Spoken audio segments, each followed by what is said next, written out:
பென்கன் புயலானது கரையை வந்து அதாவது புதுச்சேரி அருகே வந்து கரையை வந்து கடக்க தொடங்கி கிட்டத்தட்ட பாத்தீங்கன்னா 5:30 மணி மாலை 5:30 மணியிலிருந்து கடக்க துவங்கியது.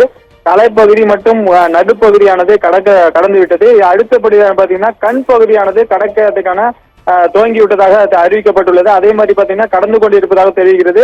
அதுதான் புதுச்சேரியை பொறுத்த வரைக்கும் பாத்தீங்கன்னா காற்று மற்றும் மழை வந்து கனமழை பெய்து வருகிறது. காற்று வந்து விட்டு விட்டு காற்றும் மழை, அதே மாதிரி கனமழை வந்து விட்டு விட்டு வந்து கனமழை பெய்து வருகிறது. புதுச்சேரி தாழ்வான பகுதியில் பாத்தீங்கன்னா மழை நீரானது தேங்கி நிற்கிறது. புதுச்சேரி அரசு சார்பில் வந்து 200க்கும் மேற்பட்ட நிவாரண முகாம்கள் அமைக்கப்பட்டு அவங்களை வந்து அழைத்து கொண்டு அங்க வைக்கப்பட்டுள்ளனர். அவர்களுக்கு உணவும் வந்து வழங்கப்பட்டுள்ளது. தேவையானவர்கள் ஏரியாக்களில் இருக்கிற சட்டமன்ற உறுப்பினர்கள் அவர்கள் ஏரியாவுக்கு தகுந்த மாதிரி தாழ்வான பகுதியில் இருக்கிறவர்கள் அப்புறப்படுத்தி வருகின்றனர். அது மட்டுமல்லாத உணவும் அவர்களுக்கு வந்து வழங்கப்பட்டுள்ளது. புதுச்சேரி அரசு சார்பில் வந்து இரவு 8 மணிக்கு மேல வந்து வெளியே வர வேண்டாம் என்று, அத்தியாவசிய தேவைக்கு இன்றி வெளியே வர வேண்டாம் என்று அறிவிக்கப்பட்டுள்ளது. அதே போல புயல் கடந்து காலை வரை யாரும் வெளியே வர வேண்டாம் என்று அறிவிக்கப்பட்டுள்ளது. அத்தியாவசிய தேவைக்கு மட்டும் வரலாம் என்று அறிவிக்கப்பட்டுள்ளது. கடற்கரை சாலையை பொறுத்த வரைக்கும் முழு போலீஸ் பாதுகாப்பு கட்டுப்பாட்டிலிருந்து கொண்டு வரப்பட்டுள்ளது.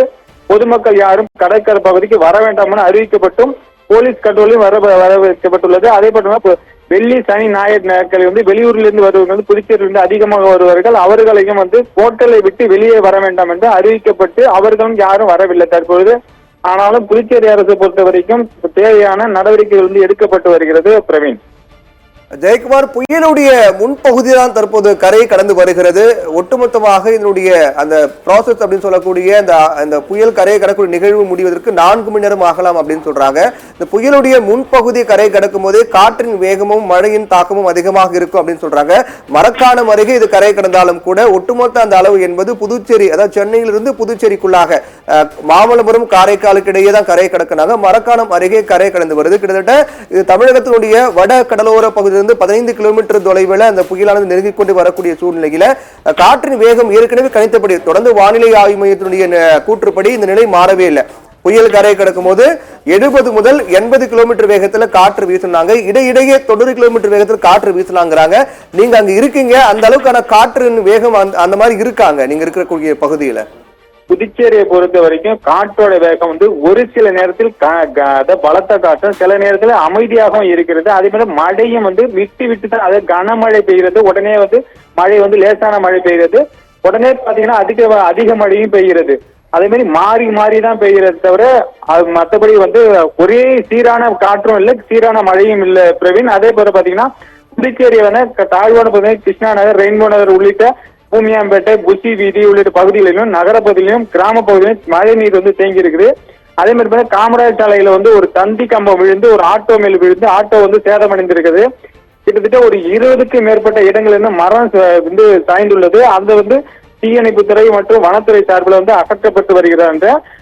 புதுச்சேரியை பொறுத்த வரைக்கும் அனைத்து துறைகளும் தயார் நிலையில் இருப்பதாகவும் பேரிடர் மீட்பு குழுவும் இதுக்கு வந்து இருக்காங்க. எந்தெந்த பகுதியில வந்து தேவைக்கேற்ப உடனடியாக தொலைபேசி எண்ணும் வழங்கப்பட்டுள்ளது. அதுக்கு அவங்க கூப்பிடுறவங்களுக்கு போய் உதவி செய்யறதுக்கும் இதை உதவியும் செய்து கொண்டு வருகிறாங்க. பிரவீன், நீங்க சொன்னபடி பார்க்கும்போது புதுச்சேரியில் ஒட்டுமொத்தமாக ஒரே சீரான மழை பொழிவு கிடையாது. சில நேரங்களில் மழை பொழிவு என்பது குறைவாக இருக்கிறது, சில நேரங்கள் அதிகமாக இருக்குன்றீங்க.